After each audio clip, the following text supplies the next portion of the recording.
Nunggih pertamu kanggo putri kami dhewe. Ali kang wis pinilih dening Ibu Joko Jati. Ing hari Minggu anyaring wedha ing Surya 19 September 2021. Wis temoro titiwanji tumrap wayu jadi cantika ning iki wayuning Palakrama. Pepundhen kula pun Bapa Muklas sarindit karo Ibu Endang Ekawati. Kepareng badhe nindakaken tarman wajib Diwada putra Margasini. Inggih menika putra-putrinipun ingkang pinaringan pusaka asma Purna Ayu Mila Lidyasari. Ingkang kacatu prami kaya Tanaya Jalu Bapa Yasma Ibu Rotiah. Nenggih menika pun bagus Rotitul Awalin kanggo sanampi pikuke Palakrama Jakobul lan satatan adat Widiwidana agami kang masuk liwasata nagari sampun katindakan kali lulus raharja sekolah pilih kang samakin kepareng badhe nindakaken adicara tau panggih pinanganten andhut satatan adat Widiwidana ingkang lumampah. Mugi manjingipun lumanti adicara wiwit krama madya dumugi wasana katindakan kanthi lulus raharja sekolah. Nuwun kawula nuwun. Senajan potring swing gongso sinig kang Cinandra ganti kang Citarita. Dene pertamu kagum putri kang mulya. Renting samudayanipun sampun samapta ing ganti nyawi kendi upacara panggih pinanten kanthi kawiwitan. Cerat modya temanten putri kang samapta ing ganti nyawi kendi wonten sastra panggih pinanten. Ayang ratu orahipun Kang Bagus muda tumarono ningipun terus awalin pareng badhe nindakaken adicara dawuh panggih pinanganten. Dawuhing temanten carimit yen to Cinandra kadya cantuk kang mungling data.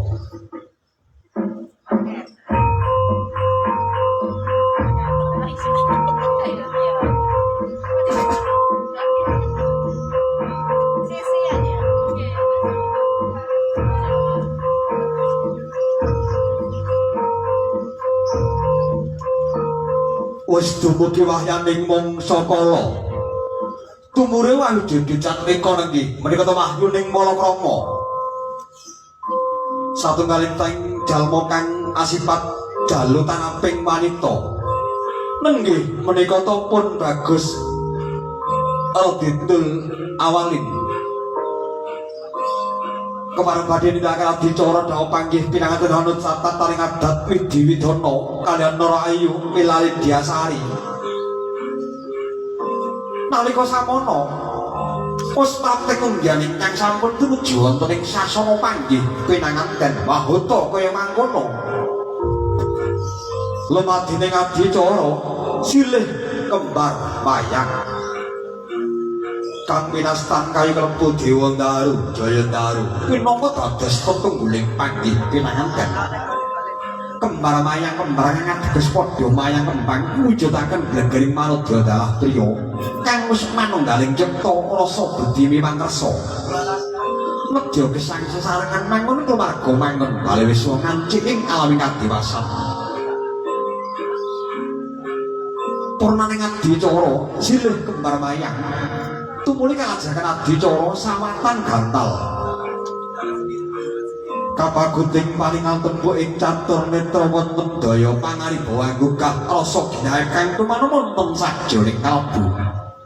Tatan sinarata kumlawas tandri sang pinanganten sarimit sarwi hamparan kanta kang winastan gondang kasih kalawan gondang tutur kang dumados saking suruh matmarasipun. Senajan to beda lumah lawan gurpenta ginigit tunggal rasane sajuga-juga jejering priya sajuga jejering parodya lamun to wis dadi jantung kramanira kagulung pinangsulan dene lawe menang mernisita kang wis mujudaken kang mestine kepengakan sampun sah menggah hukume agami kang minasuk wiwah hukume nagari. Purna sawatan gantal tu berkaca adicara Jawa Tasto Mahargya Rayu Guru Laki. Assalamualaikum. Waalaikumsalam. Mulya adicara wiji dadi Jatmojo temanten kagungan ketiga kang cinaketing Bokor Kencana tinapaing sipuna ngantiga dening padha biar pecah saknalika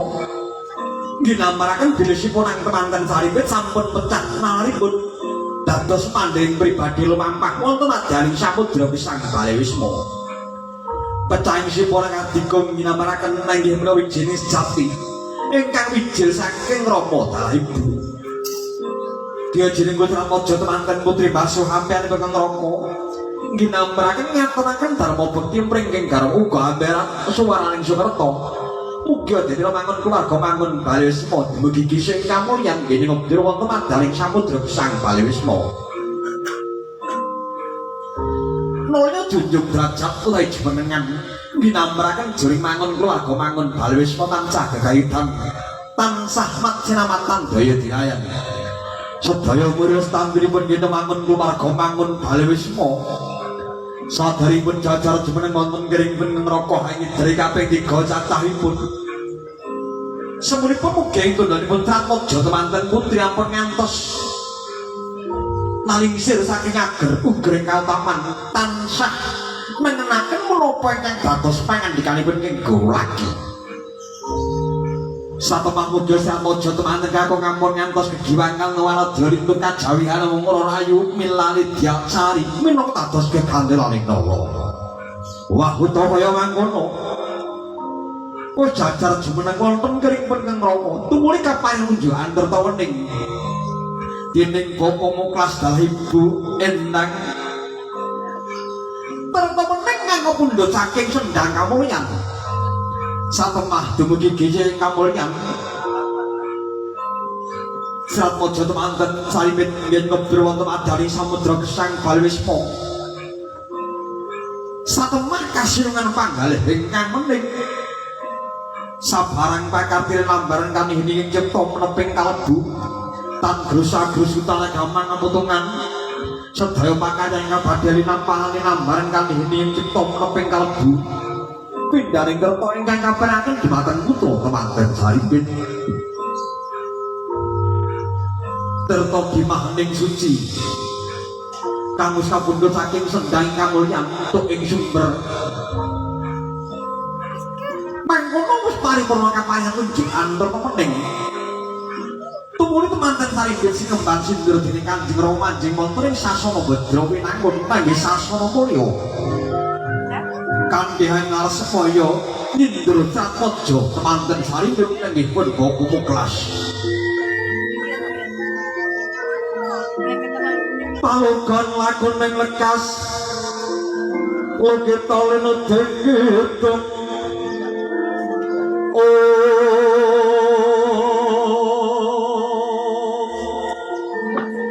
sini kembang sindur dening Kanjeng Rama manjing wonten ing sasana Badra winangun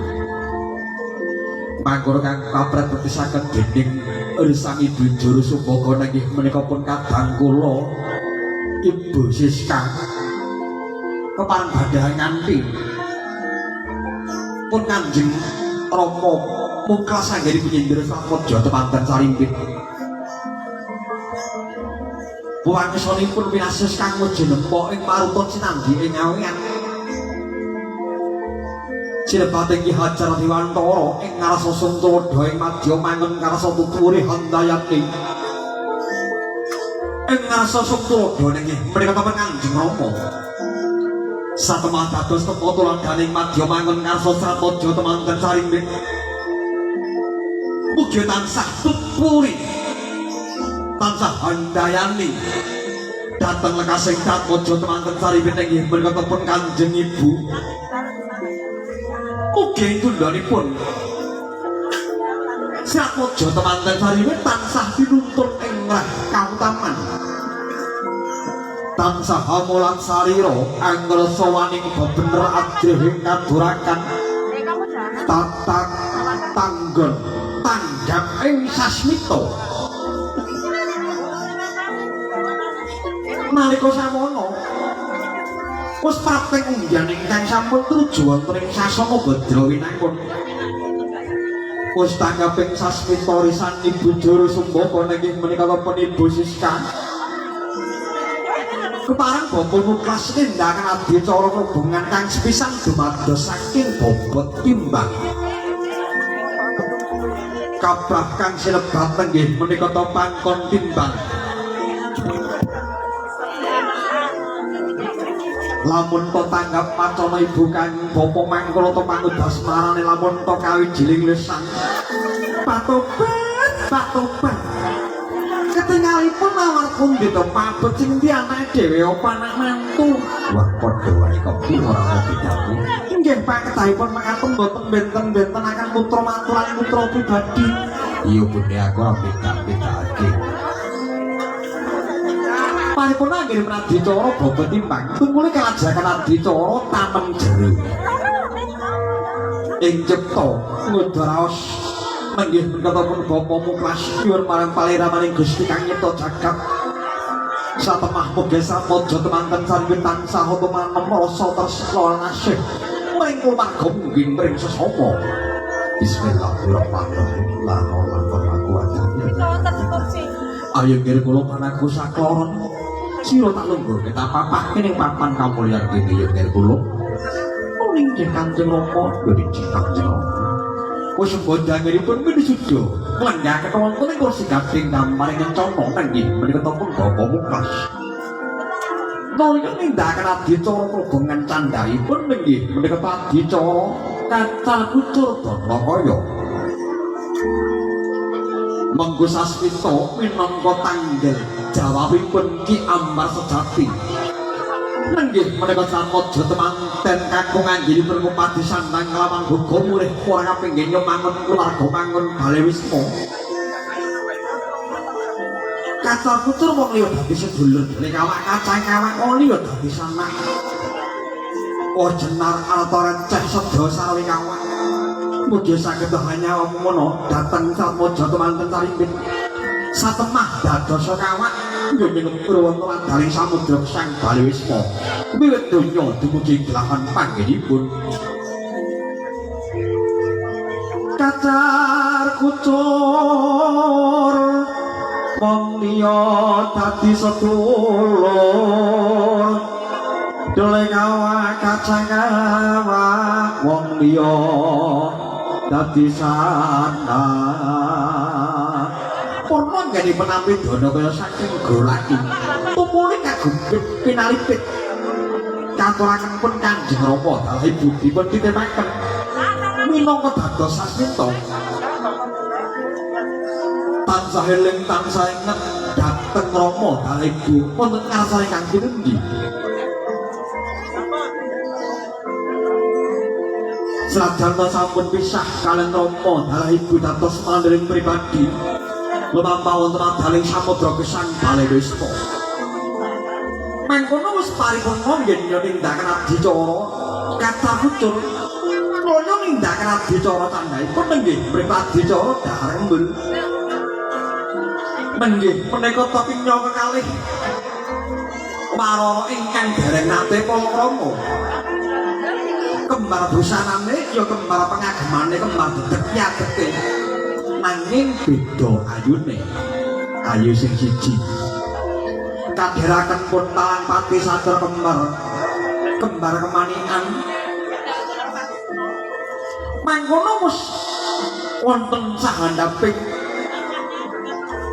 aja sedina ratu sedalu sapoja temanten sarimbit wis tanggaping sasmita manggih menika pekenya kalih uga ngaturaken nyasaken menggah dedaharan dahar kembel bujana Andrawina ginambaraken kang wis manunggaling cipta rasa budi memang rasa kabuhing juring marda nuwaken wijining katresnan nedya gesang sesarengan mangun keluarga mangun Bale Wisma menggah menapa to ingkang dados dedaharanipun samoja temanten sarimbit kang dumados saking wohing kami minangka santosaning sariya kinugus kinebon kalian melawan ingkang maneka warna raosipun wonten raos pedes asin manis pahit ketut lan sak panunggalane ing semujoning mangun keluarga mangun bali wisma wonten nerut menapa kinaon tansah sinangga tiyang kalih wonten pait gedheripun tansah sinangga tiyang kalih ginamraken kinten dahar tansah sinangga tiyang kalih sami bebulangan mujudaken kang usmana nggih para sabedi mangkersa kepareng badhe nangkaraken wijining sejati nenggih menika taling katresnan rengganing bali wisma ginamraken anggenipun munjuk terta mening utawi terta began satemah putra utawi putri kang soleh-solehah mujudaken tansah bekti dhateng kang sepuh migananipun prapusa bangsa duwe agama mika dhuwur mendem jero asmanipun kang sepuh anak Anung Andindita mangkono wis paripurna anggenipun nindakan adicara dapara kembel upacara hubungan purna tumuli nindakan adicara tandhaipun nenggih menika adicara papat pisan utawi titik kepareng Bapak Moklas salah ibu papat pisanipun sampun akan wonten ing wipara kajeng pinangka hormat nggenipun mapak pengkadang pisan Bapak Moklas ugi rahayu kang tinemu candrane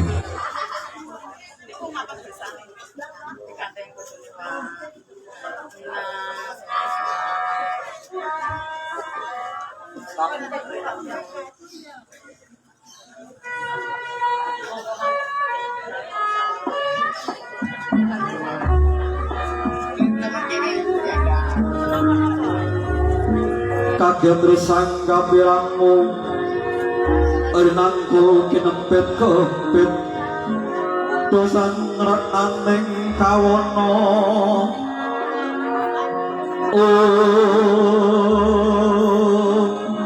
orang kang sami ngantung sebo Bapak Moklas Sarimit Darwa Dede Jawa Kasta Sumpama Kerja Wilujeng Assalamualaikum kula nuwun Waalaikumsalam warahmatullahi wabarakatuh monggo Mas pisan monggo mriko kang putra sampun angkaran tuwa ayu panjenengan nggih matur sumpah nuwun lho nggih matur sumpah kalpun kadule mandra para busanane ya para pengademane yang toh rupa sampun kanggo anggenipun kadangan tae busana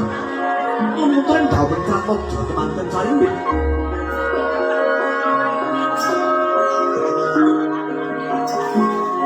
nalika sampun maos prateng nggih sampun truji wonten sasana punika kemlawastanipun Bapak Moklas Sarimit garwa kepareng minaraken lenggah nenggih kadang pisan monggo bayi pisan kemarang pinalenggah Kamardika monggo pisan para pinalenggah Kamardika Serajan tering suing gongso sinigek Kang Cinandra kanthi Kang Cinarita Nggih pertamu kagem Putri Kawilya wis purna anggenipun mapak pisan anggenipun Bapak Moklas dimari kalajengan adicara tandhaipun lan adicara sumpenan pengawas padha dhateng Rama dalah ibu kepareng sampodho temanten Putri Kewala ingkang lolos diwungipun miwacan lanipun kadya wijiting mardaya punika prataning temanten Sarimit nenggalipun Rama dalah ibu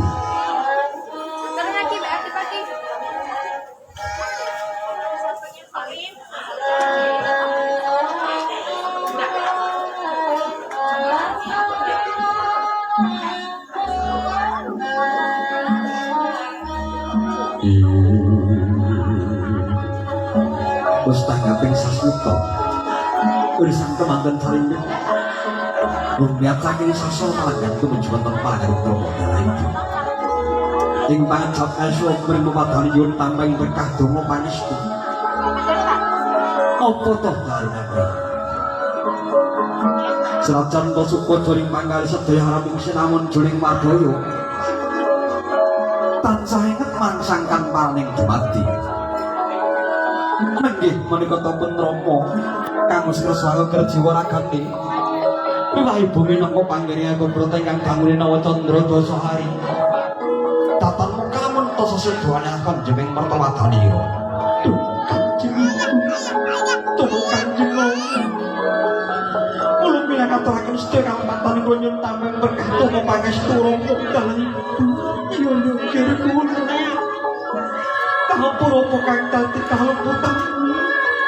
sing pinter-pinter anggone momong bojo lan keluargamu yang ngraja padha tukar madya perkara tuwuh sing sarang mugi kanjeng ibu puji kanjeng ibu ingkang kula suwun semoga sing tampakan panggonanmu kula mentah kemarga inggil kula Gusti tela tuwa pasti nampur kamu ya Gede kanjeng itu mujualan panganipun Kanjeng Rama kalihipun saja temanten kakung tangkep kasta wonten pangon sigra katampido Kanjeng Rama kepundhen kula Kanjeng Ibu ingkang kula wentah kula awalin ngaturaken sedaya kalepatan kula namung berkah donga pangestu iya kula Kapura kang dadi kalebutanmu sing pinter-pinter anggone kula wentah keluargamu iki. Dugi kanjeng ibu. Puji tengok kanjeng ibu ingkang kula suwun. Gawirkan tumuju wonten panjenengan Kanjeng Rama. Tanggep ngasta wonten pangon sigra katampido Kanjeng Rama. Pepundhen kula ingkang ugra jiwa raga kula. Kula awalin ngaturaken sedaya kalepatan kula Rama. Nyuwun tambahi berkah donga pangestu. Iya ya biar kula jero pinangka dadi maming keluarga kita sing tanggung jawab ya oke demikian Kanjeng Rama puji Kanjeng Rama ingkang kula suwun eling-eling nalikaning tasih timur kinutang-utang lamun to dewasa dadi wanudra kang utama dadi priya kang Sembodo wani jajak yonjong marang kalebutangku mawula maintes marang wajibane sowan-sowan. Prabu kakung putri kamulya. Saderengipun nenggal malih Tratwarja temanten Putri Kewala ingkang kamjengaken duhipun kemanten kakung miwangaken janelanipun malih.